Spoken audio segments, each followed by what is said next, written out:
So this position, this is the sort of the first position here in the control room.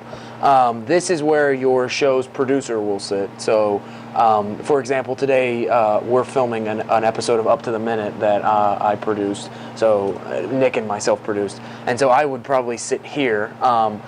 What the producer is in charge of is, as you can see on this window here, this is where your supers and your clips, those are your supers, they're your clips, any still images you have that you need to bring up. The producer is in charge of making sure those are in queue, so the director who sits here can punch them on the control board. What we typically do is we put all of our supers, we separate them into folders based on the day. So we have a Spring 2017 folder right here in the graphics section on the hard drive. You just navigate to that. And we have them separated by day for every day we did a show this semester. We use the broadcast pick switcher software on the computer as well as the inscriber title motion. So we use the broadcast pick switcher software, as you can see up there on that screen, and then here on the computer screen, this is the inscriber title motion. This is what we use to make all of our supers. So, for example, there's a Doc Holliday super there from Monday's or Wednesday's MU report. It's pretty simple to use. You have your graphic template, and you can just enter text in over top of it. So if I want to change this, I can change this to. I'll just do Dan D'Antoni, for example. And there you have it. It's pretty simple to use, like I said. And then the next station is what controls everything.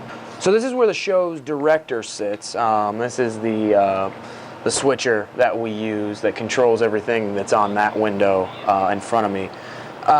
What you have is you have your standard, we have 3 cameras in the studio, you have your standard 3 camera inputs. There are options to put other cameras, you can also put like laptops and things like that.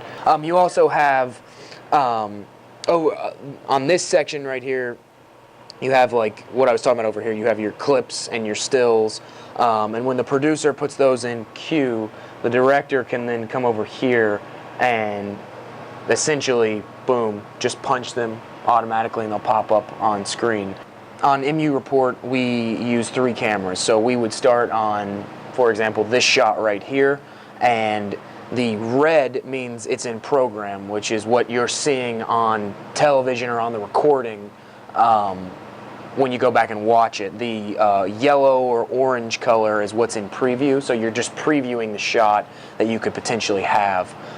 So it's pretty simple. If I want to go to camera 2 from camera 3, I just take camera 2, punch it, it's red, and on the monitor right there, you can see that that's what is going out in real time on television or on the recording. If I want to put a graphic up, I can navigate over here to the CG or the stills, and I can put an OTS graphic up actually, and it brings it up on the monitor there, OTS over the side of the anchor in theory, or if I want to put a bug, I can put both of those up there, right there, and using the direct keys right here. Again, red means that they're in program, so you're seeing when it's red, that's what's going out to the actual recording or what's going out on television if we're going live. So this is where the audio person would be for Up to the Minute MU Report. Over here is where we control the mics for the anchors or the talent that will be in the studio. These first 4 correspond to the 4 mics that we have. So black would be 1, white would be 2, green is mic 3, and yellow is mic 4. These are how you can just turn them on right there, and that way you can get sound through the board. And then these can control just how much is coming out. So you can, if someone's coming in too hot, you can bring it down. If they're too low, you can bring them up, and it just boosts the levels.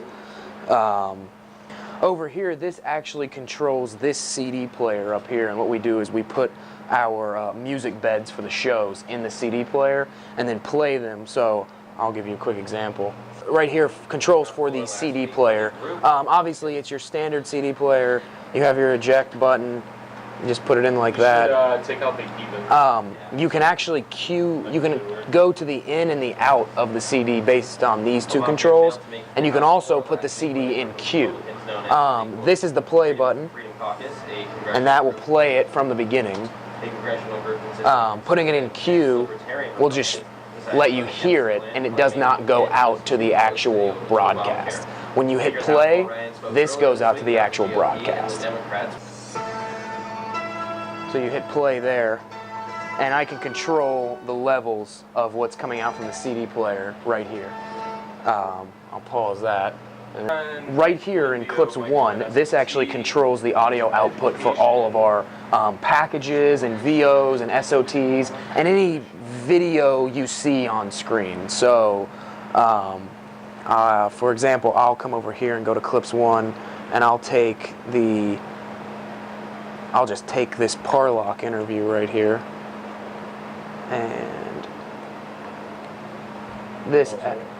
Wasn't successful, but I came back. And as you can see, you now have levels here. You can check the levels on both sides. You need to bring them. Both sliders need to be brought up at the same time. They control left and right, since it's not just a mono. It's a dual track. So you can bring them up, bring them down, and that's how you control that. I'll put that back in program so we can stop that, and that's audio. In a nutshell. This is how we control the cameras. As you'll see, there's 12 inputs. The switcher supports up to 12 inputs for the cameras, but we only have 3. So if I want to turn a camera on, all 3 cameras are on right now, so I'll have to actually turn one off. I select which camera I want based on the number. The cameras are numbered 1, 2, and 3. Yeah, and then I come up here to the camera power button, and I just hit camera power, and it turns it off. Vice versa if I want to turn it back on.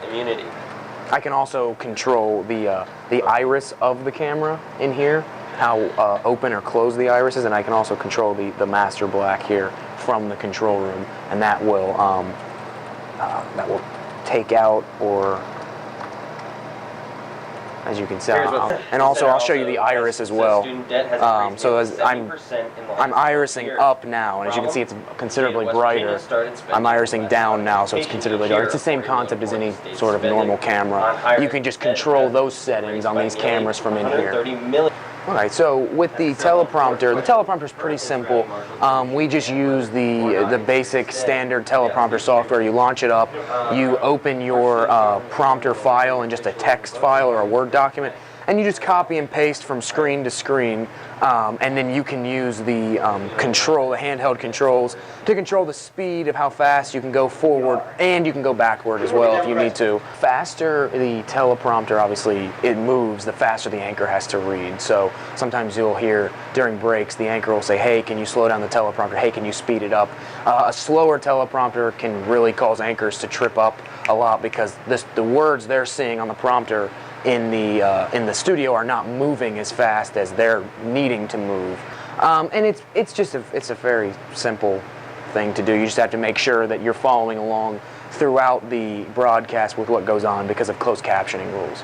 The AJ is how we digitally record all of our stuff. So when we want to put things to YouTube, we record on the AJ. So on the right is the AJ drive. That's how we record digitally, so we can put things on YouTube, we can send things to Network West Virginia, we can put it anywhere, we can put it on Channel 25. The left is the tape deck that we record on a standard tape and send off to West Virginia Public Broadcasting.